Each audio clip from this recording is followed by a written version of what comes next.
Assalamualaikum semuanya, perkenalkan nama aku Haifa. Jadi hari ini kita balik lagi di sesi ngopi, yaitu ngobrol perkara iman bersama narasumber kita hari ini, yaitu ada Dr. Eka Afianti.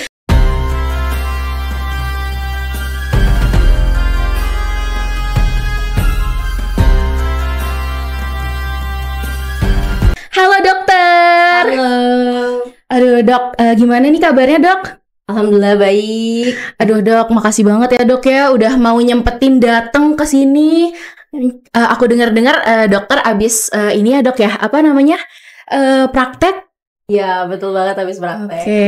Gimana nih dok kalau praktek pas lagi bulan puasa gini, ada bedanya nggak dok sama kayak lagi nggak puasa? Ada sih. Oh, apa tuh dok? Oh iya pasti sih itu. Apalagi pas konseling ya. Oh iya benar. Itu lumayan, maksudnya kalau di beberapa pasien itu banyak konselingnya. Iya. Nah pas udahnya, aduh haus juga ya terasa gitu kan. Iya. Tapi, aduh. So far sih ya oke-oke aja Iya, ya, dan malah kayak semangat lah gitu. Waduh, tuh dokternya aja bisa semangat, kita semua juga harus semangat dong. Nah, terus juga nih teman-teman semua yang lagi nonton di rumah, lagi sambil nge-LI, mungkin dokter relate ya nge-LI, nge-lab, atau nungguin bukaan, atau justru lagi sahur gitu ya. Pernah nggak sih kalian tuh kayak mikir gitu, aduh, kira-kira ya kita tuh kan kita lagi puasa nih, katanya orang-orang tuh organ tubuh kita itu adalah karyawan dok, gitu. Nah, kalau lagi puasa itu justru mereka lembur atau malahan libur ya dok ya, gitu. Oke. Itu terus abis itu nih, kan katanya puasa itu tuh bikin sehat ya. Ya. Tapi kalau kita lemes gimana ini dok? Nah, makanya itu di sini kita akan bahas tuntas tentang puasa dari sisi medis gitu.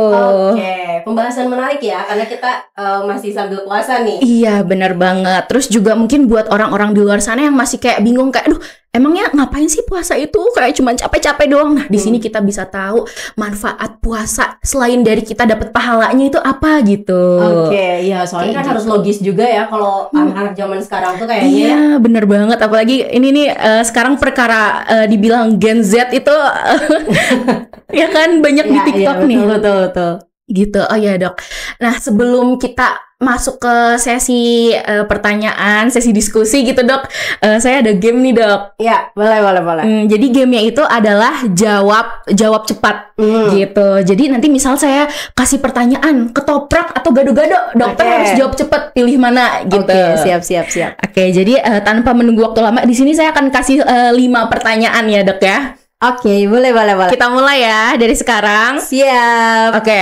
Pertanyaan pertama, kolak atau es buah? Es buah. Oke. Kedua, kurma atau gorengan? Kurma. Oke. Takjil manis atau takjil gurih?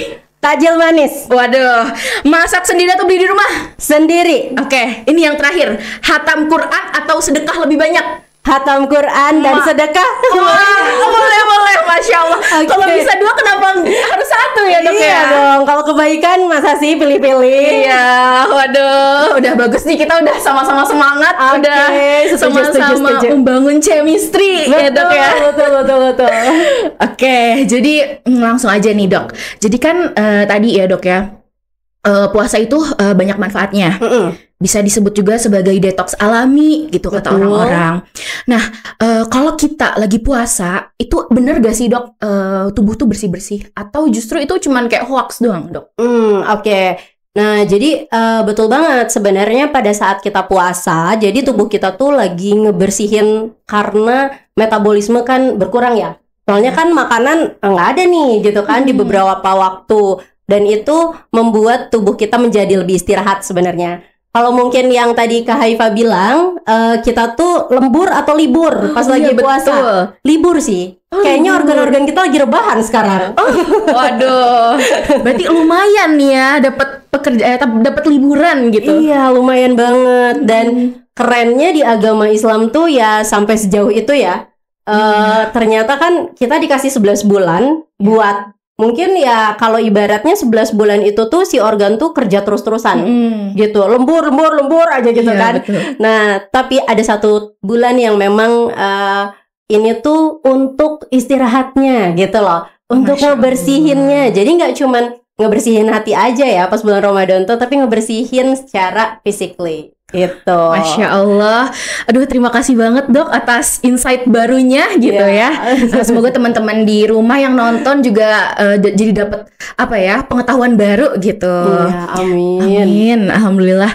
Terus dok nih ya, kalau puasa kan berarti bikin tubuh sehat dong, Iya, karena kan betul. tadi organnya libur. Mhm. Tapi kalau misalnya kita puasa terus-terusan gitu, gimana dok?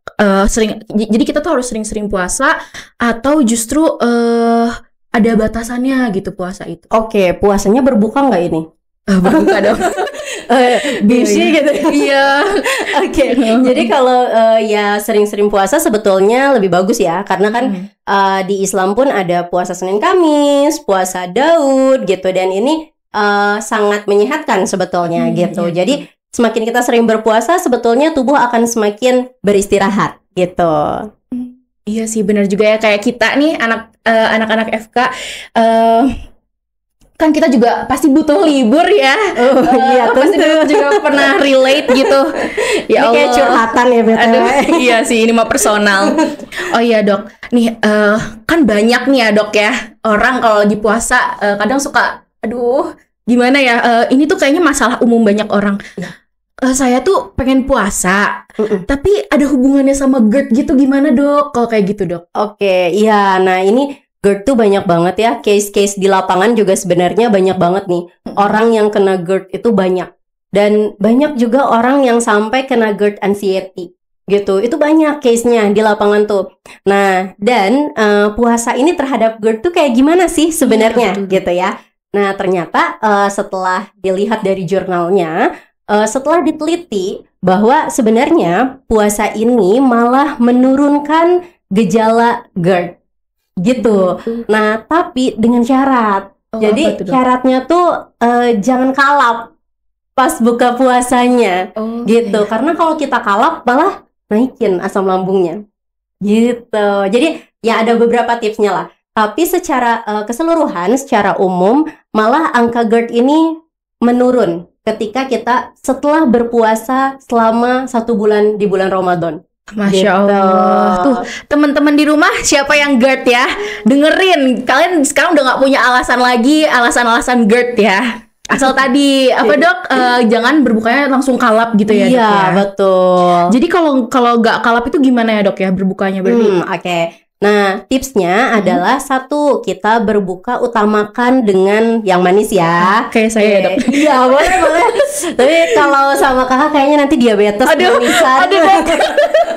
Oke. Makasih banget dok. Nah, jadi sebenarnya satu, utamakan berbuka dengan yang manis. Kenapa? Karena dalam seharian kadar gula di tubuh kita itu menurun. Nah, jadi di saat kita berbuka puasa ini sangat terbantu ketika kita makan makanan yang manis. Sunnahnya boleh ya makan kurma dan makanan manis lainnya gitu ya. Nah, dan disarankan juga makannya tuh sedikit aja. Jadi jangan sekilo kurmanya ya, jangan. Nah, boleh tuh misalnya 3, 5 gitu ya. Disunahkan yang ganjil. Nah, dan teman-teman juga bisa memberi jeda. Ketika misalnya nih udah makan, udah minum, makan kurma, kasih jeda dulu. Jangan langsung, nasi padang nih. Wah, udah itu sop buah nih. Wah, gorengan, langsung hajar gitu kan. Nah, ini jangan, karena kalau kayak gini malah asam lambungnya langsung naik. Karena si asam lambung ini fungsinya untuk mencerna dari makanan semua yang tadi kita makan. Gitu. Oke, nah gitu. Jadi teman-teman, jadi tipsnya tadi yang pertama makan yang manis-manis, tapi jangan dalam jumlah yang banyak gitu ya. Terus yang kedua dijeda dulu. Iya, betul. Bisa dijeda mungkin dengan sholat maghrib dulu kali ya dok ya. Betul, sholat maghrib, zikir, baca Al-Quran. Aduh, Masya Allah itu satu juz langsung berlipat-lipat itu. Sehatnya dapat, pahalanya juga dapat. Iya, Aduh, betul. Masya Allah. Nah, terus nih dok, kalau misalnya kan tadi kita udah bahas dari sisi GERD-nya ya dok ya. Kalau manfaat puasa itu sendiri dari sisi medis, tapi yang nggak banyak orang tahu gitu. Jadi kayak mungkin ini underrated gitu untuk diketahui orang-orang. Bener banget. Jadi sebenarnya manfaat puasa ini ada satu manfaat yang saya pun ngerasa kayak wah amazing lah gitu ya, dengan Masya Allah, dengan sistemnya Allah tuh sangat tidak luput dan sangat canggih gitu kan. Nah, ada satu manfaat yang saya ngerasa memang wah keren banget nih gitu ya. Manfaatnya itu adalah namanya autofagi. Oke. Auto itu adalah sendiri, fagi itu adalah makan. Jadi makan sendiri. Bukan sih, tapi sedih banget ya makan sendiri. Iya, aduh. Apalagi makan temen, jangan ya. Jangan ya. Oke. Nah, jadi sebenarnya autofagi ini adalah sistem di mana tubuh kita mengurangi atau menghilangkan lah gitu ya sel-sel yang sudah rusak, protein-protein yang salah lipetannya nih gitu kan di dalam tubuh kita itu. Nah, itu tuh dihilangkan atau dimakanin sama tubuh kita sendiri. Nah, dengan proses autofagi. Nah, dan ini tuh menjadi salah satu mekanisme keseimbangan di dalam tubuh kita. Waduh, Masya Allah. Jadi, ya ini nih manfaat puasa yang sebenarnya mungkin orang-orang nggak banyak tahu mengenai ini. Jadi kita tuh kenapa bisa sampai sehat kalau kita puasa gitu ya? Karena suatu hal yang menjadi sumber penyakitnya ini dimakanin sama tubuh kita sendiri, yaitu autofagi itu. Wah, Masya Allah Gitu. itu, ya Allah, itu apa karena emang kita gak ada asupan makanan gitu ya dok? Jadi yang dimakanin tuh yang tadi zat-zat yang tidak dibutuhkan.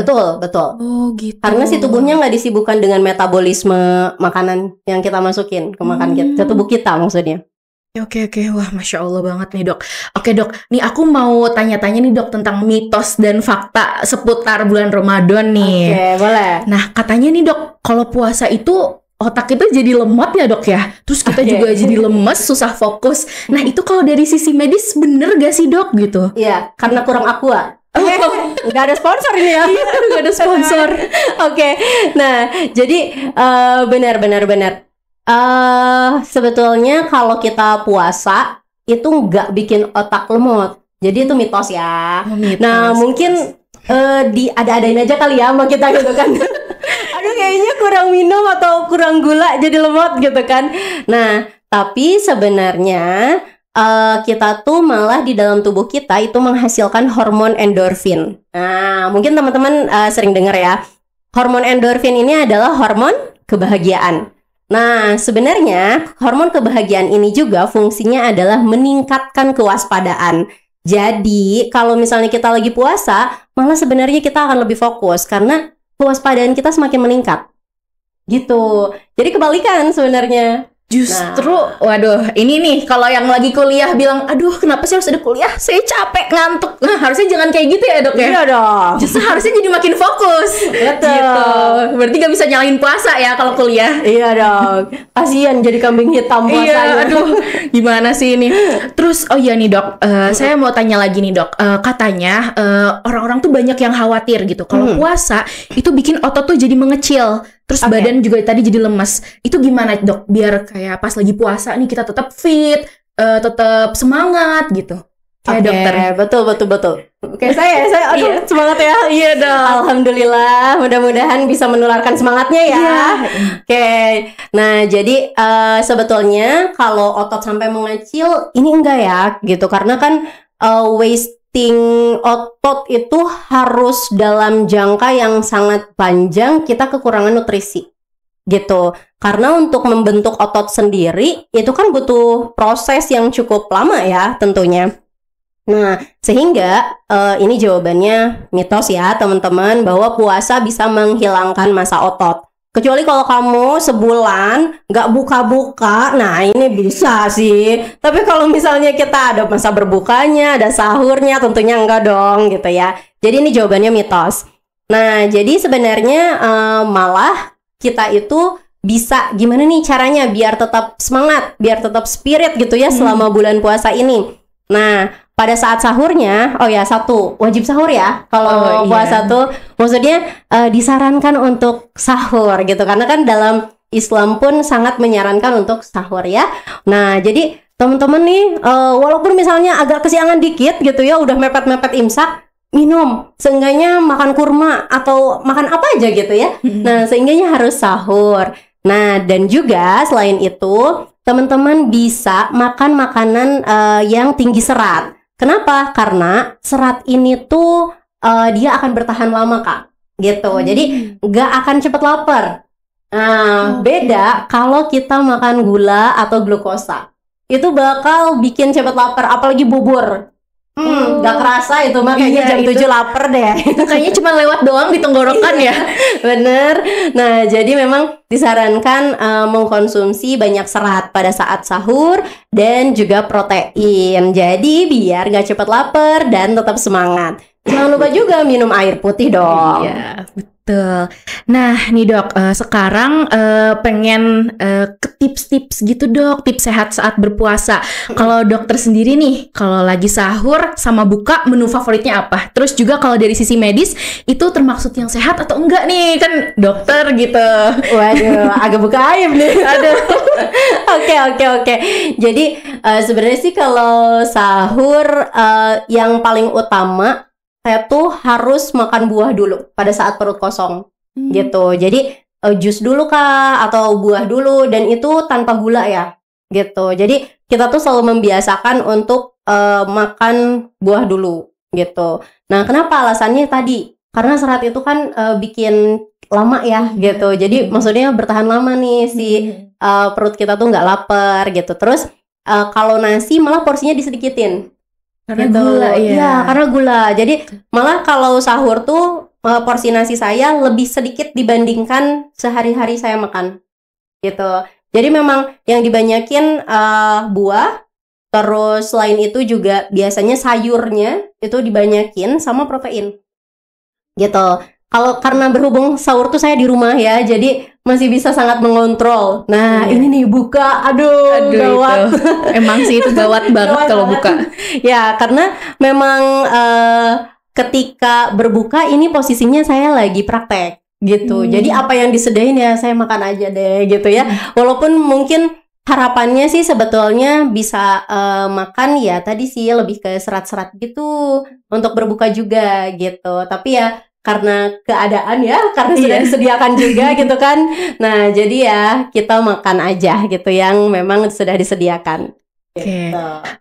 Terus juga nih dok, mau tanya nih, kalau misalnya tadi kan kita sempat bahas tentang kalap saat berbuka puasa itu ya. Iya.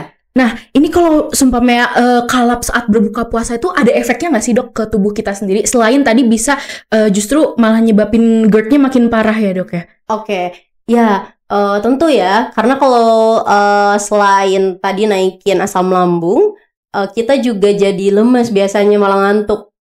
Jadi pas tarawih tuh ngantuk gitu ya, karena kekenyangan.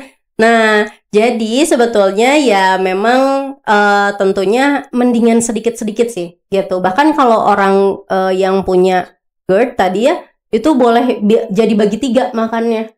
Jadi misalnya nih pas berbuka, saat berbuka banget, terus udah gitu saat setelah sholat maghrib dan setelah sholat tarawih gitu. Jadi boleh tuh dibagi 3 tapi porsinya dikit-dikit aja. Nah tadi karena supaya nggak naikin asam lambung. Betul banget ya. Nah selain itu juga kalau kita makanan langsung banyak, nah tubuh kita tuh langsung kayak ini metabolismenya langsung kenceng nih gitu kan. Nah biasanya ini menyebabkan kita akhirnya jadi ngantuk gitu. Dan tentunya nggak baik ya untuk tubuh gitu. Terus juga nanti malahan kelewatan sholat raweh bisa jadi. Iya benar, taraweh jadinya tuh ya. Aduh, iya lagi bener. Taraweh jadi taraweh.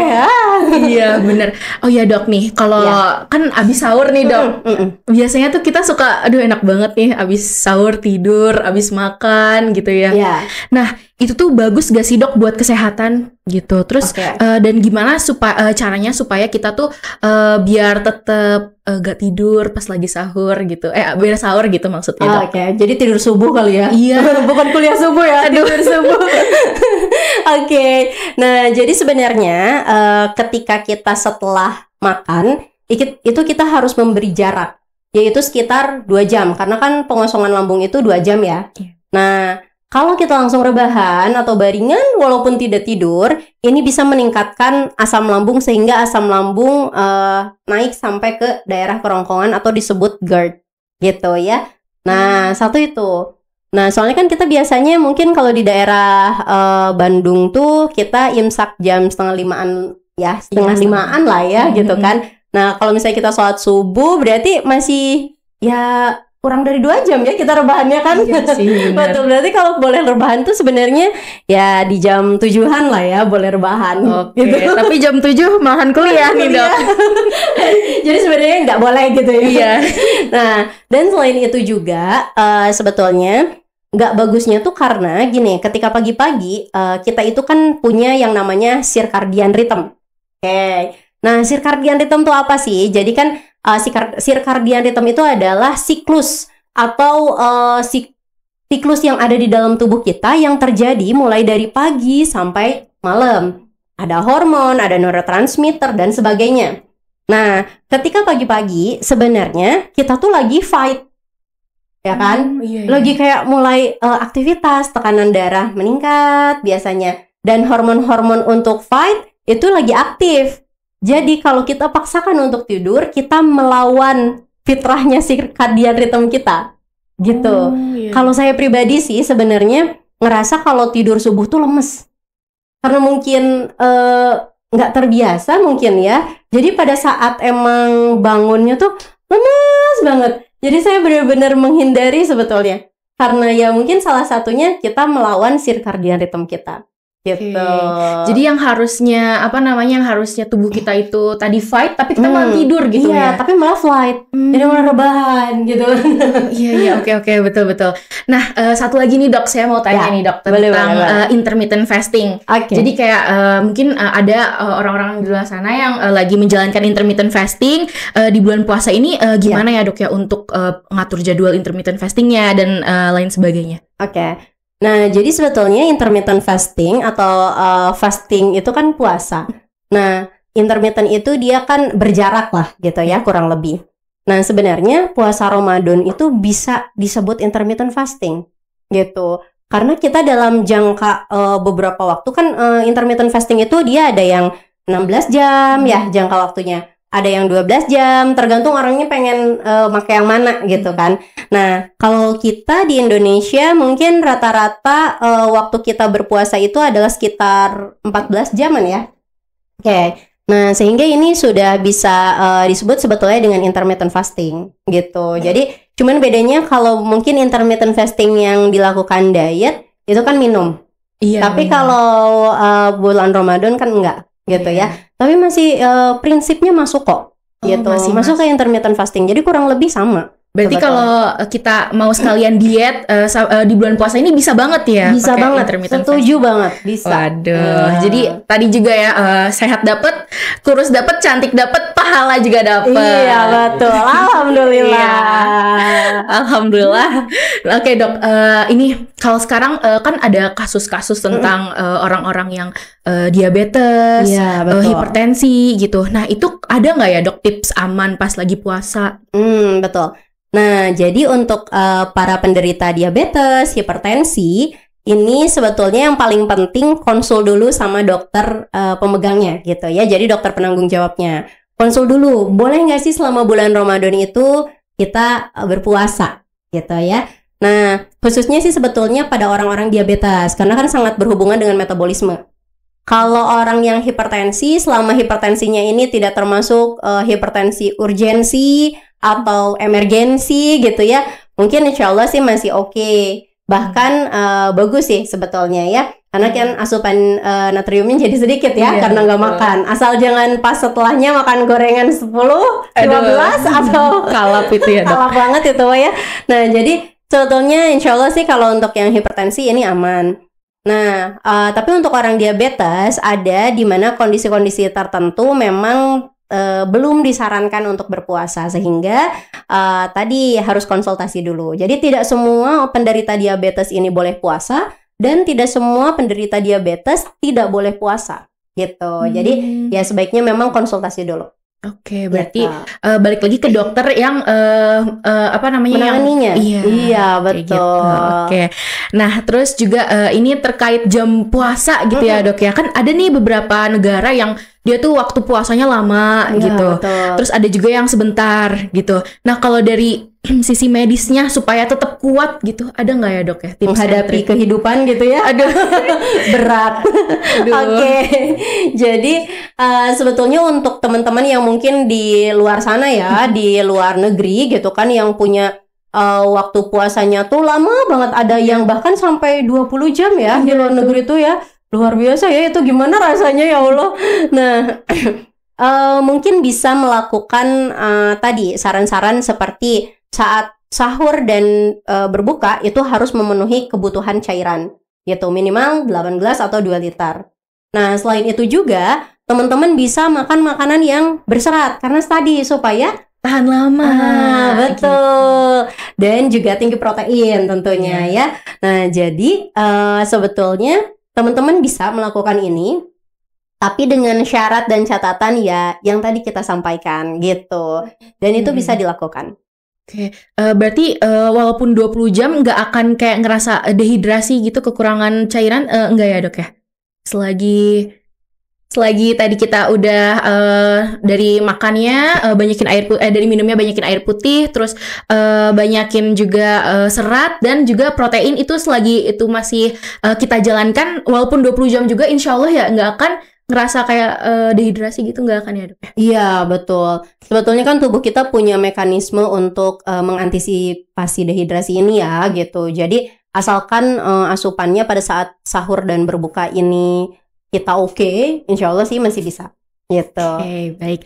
Nah terus nih dok, mungkin ini ada nih dok olahraga ya dok ya waktu puasa. Itu sebenarnya boleh nggak sih dok? Terus kalau boleh itu kapan ya waktunya?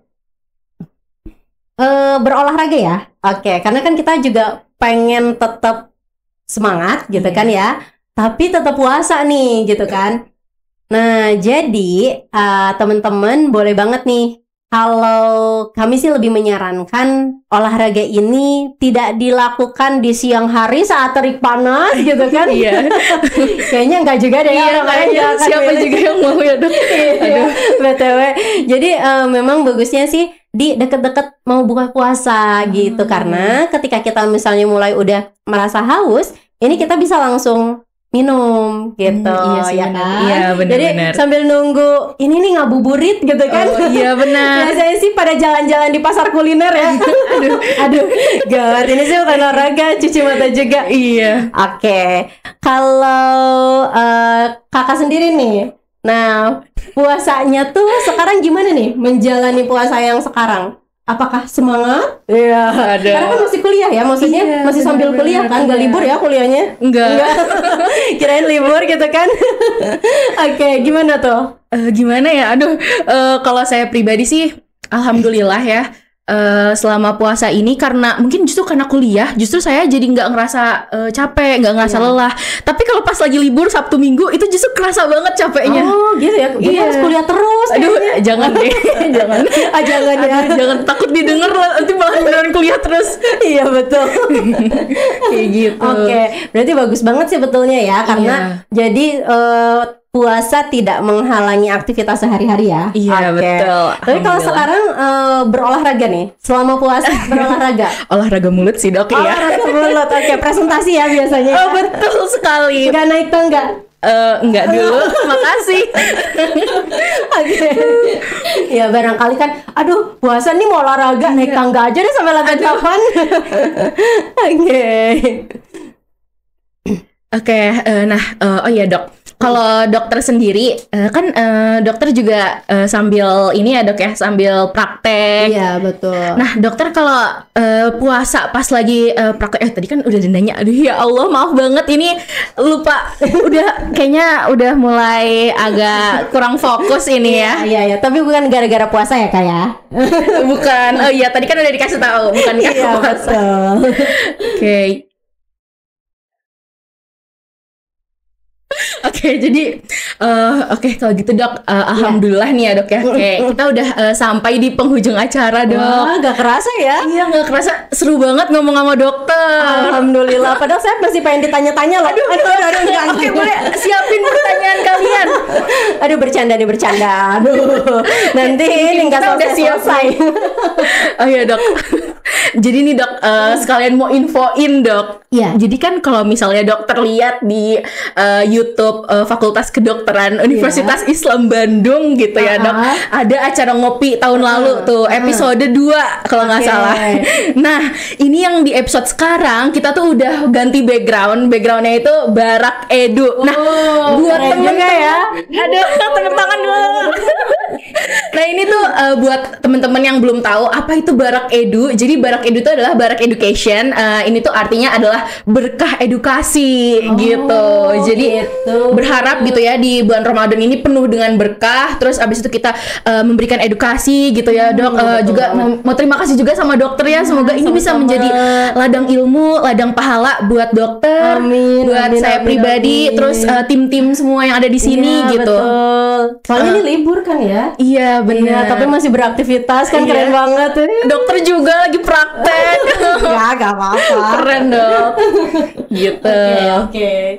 Nah, oke dok. Jadi mungkin kita penutupan dulu. Siap. Pesan terakhir nih dok, buat dokter sendiri dari dokter. Kata-kata terakhir bukan? Aduh, kata terakhir. Serem banget ya. Pesan wasiat. Oke. Pesan terakhir ya sebetulnya ya untuk teman-teman mungkin nanti yang melihat podcast kita ini, mudah-mudahan Ramadan kita ini selalu lebih baik dari Ramadan sebelumnya. Mudah-mudahan hari-hari kita juga selalu lebih baik dan kita bisa sampai di akhir Ramadan gitu kan ya. Karena kan kita nggak akan pernah tahu ya 1 menit, 1 detik ke depan kita nggak akan pernah tahu apa yang terjadi kepada kita. Jadi mungkin pesannya teman-teman beribadah semaksimal mungkin di setiap harinya, menjaga kesehatan mungkin semaksimal mungkin yang memang kita bisa, karena kita nggak akan pernah tahu apa yang akan terjadi setelahnya gitu. Jadi pesannya ya jaga kesehatan, ibadah harus tetap jalan gitu ya. Terutama sih sebenarnya kesehatan ya, karena kan kalau kita sakit juga tentunya pasti akan mengganggu ibadah gitu ya. Jadi kesehatan ini penting banget teman-teman. Nah, manfaatkan Ramadan ini sebagai mekanisme autofagi di tubuh kita. Masya Allah. Iya benar banget. Gara-gara tadi ini perbincangan yang sangat-sangat apa ya, panas. Panas sih dok, lebih kayak sangat-sangat berat sekali, berat dengan ilmunya. Saya pribadi jadi ngerasa kayak ternyata sebenarnya bulan Ramadan ini walaupun kita mungkin nggak makan, nggak minum, tapi kalau kita bisa dari sahurnya dengan cara yang benar, dari bukanya juga dengan cara yang benar, justru itu bisa memberikan impact yang baik buat tubuh kita gitu ya. Betul. Nah di sini justru orang-orang di luar sana malahan salah gitu ya. Justru sahur banyak nasinya, buka juga banyak nasinya, justru harusnya jangan gitu. Nah ini kalau buat saya pribadi ini bisa jadi ilmu baru sih dok. Makasih banget. Alhamdulillah, sama-sama. Gitu. Kayak gitu. Oke, sekarang kata-kata terakhir dok. Oke, aduh apa nih ya kata-katanya? Oke. Dari saya ya? Dari kakak? Dari dokternya dong. Oke deh. Kata-kata hari ini kan suka ada ya kayak gitu ya kayak. Iya. Oke. Kata-kata hari ini. Ini kayaknya harus agak hening dulu ya. Oh, iya. Serius ini serius. Oke. Kalau ada teman kamu yang tiba-tiba deketin kamu dan itu manis banget deketinnya, hati-hati. Jangan-jangan dia bukan mau hijrah, tapi mau minta THR kayaknya. Oke, makasih banyak dokter. Sama-sama. Makasih juga semuanya yang udah nonton. Semoga bisa menghibur kalian. Amin. Terima kasih Kak Haifa juga. Terima kasih semua kru. Sama-sama.